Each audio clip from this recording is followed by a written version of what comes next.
సందర్భంగా క్రైస్తవుల మనోభావాలను దెబ్బతీసే విధంగా కొన్ని TV channels, social media channels తప్పుడు ప్రచారాలను చేసిందని Lutheran church pastor reverend doctor Jeevan Kumar తెలిపారు. హైదరాబాద్ లక్టీ కపూర్లోని లూథరన్ చర్చిలో ఏర్పాటు చేసిన సమావేశంలో పలువురు క్రైస్తవ మత పెద్దలతో కలిసి ఆయన మాట్లాడారు. 3 ఏళ్ల క్రితం ఇద్దరు పాస్టర్ల మధ్య జరిగిన గొడవను ఈ ఏడాది క్రిస్మస్ రోజు జరిగినట్లు ఆయా యూట్యూబ్ ఛానల్స్లలో ప్రసారం చేశారన్నారు. ఇద్దరి మధ్య జరిగిన వ్యక్తిగత గొడవను చర్చికు వచ్చిన కానుకల పంపకంలో గొడవ జరిగినట్లుగా తప్పుడుగా చూపించారన్నారు. ఇది క్రైస్తవ సమాజాన్ని కించపరిచే విధంగా ఉందన్నారు. ఆ గొడవలో ఉన్న పాస్టర్లలో ఒకరు దుబాయ్లో ఉన్నారని, కావాలని కొందరు పాత వీడియోను సర్క్యులేట్ చేస్తున్నారని విమర్శించారు. తప్పుడు ప్రచారాలు చేసిన టీవీ, యూట్యూబ్ ఛానల్స్ తప్పును సరిచేసుకోవాలని, లేని పక్షంలో లీగల్గా న్యాయ పోరాటం చేస్తామని ఆయన హెచ్చరించారు. త్వరలో హైదరాబాద్ పోలీస్ కమిషనర్ను కలవనున్నట్లు తెలిపారు.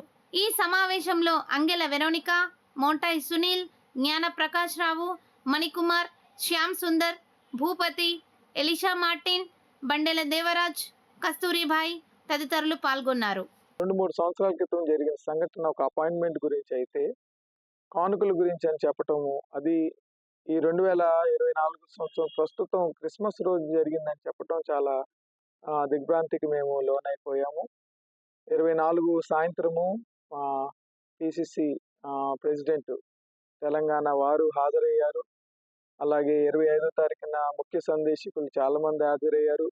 మీడియా వారు కూడా చాలా మంది వచ్చి ఆ రోజు మా యొక్క ఆరాధనలు వారి క్లిప్పింగ్స్ తీసుకుని ఎంతో చక్కటి ఆరాధన జరిగిందని కూడా మన ప్రసారం చేసిన సందర్భాల్లో ఏదో తెలియని వార్తను, అవాస్తవాలను ప్రస్తుతం జరిగినట్లుగా దీన్ని కొంత ఆందోళన కలిగించే పరిస్థితులు జరిగిన విషయాన్ని ప్రెస్ మీడియా పెట్టే పరిస్థితికి మేము వచ్చాం. ఎందుకంటే క్రైస్తవ సంఘాల్లో, ప్రత్యేకంగా లూథరన్ చర్చ్ లకిడి కపుల్ అంటే ఈ ఆంధ్ర ఎవాంజలికల్ లూథరన్ సంఘంలో ఉన్న 1300 సంఘాలలో ఇది ఒక ముఖ్య సంఘం. ఇది ఈ ట్విన్ సిటీస్ లో తల్లి సంఘం లాంటిది. అలాంటి సంఘంలో జరిగిన సంఘటనకి మా మోడరేటర్ తండ్రి గారు పరదేశ్ బాబు గారు ఫోన్ చేసి, ఏంటి ఈ సంఘటన ఇప్పుడు వస్తుంది రిలే అని ఆయన తెలియచేయటము. ముఖ్యంగా తెలియజేసేది ఏంటంటే, ప్రెస్ వారికి ఏ ఛానల్లో అయితే ఈ యొక్క సంఘటన రిలే అయిందో దయచేసి మీరు వాస్తవాలు తెలుసుకోండి. మీరు వాస్తవాలు తెలుసుకోవటం కొరకు ఈ ప్రెస్ మీట్ మేము ఏర్పాటు చేశాం. కనీసం మీరు సంతృప్తి పరుస్తారని మా యొక్క ఆకాంక్ష, మా యొక్క ఆలోచన. కాబట్టి దీన్ని వేరే దురుద్దేశంతో తీసుకోవద్దు. మేమేదో ఆవేశంగా, లేకపోతే ఏదో లోక సంబంధంగా మేము ఏదో కేసులు పెట్టి, లేకపోతే ఏదో అల్లర్లు చేసి మేము చేయాలనే ఉద్దేశం మాకు లేదు.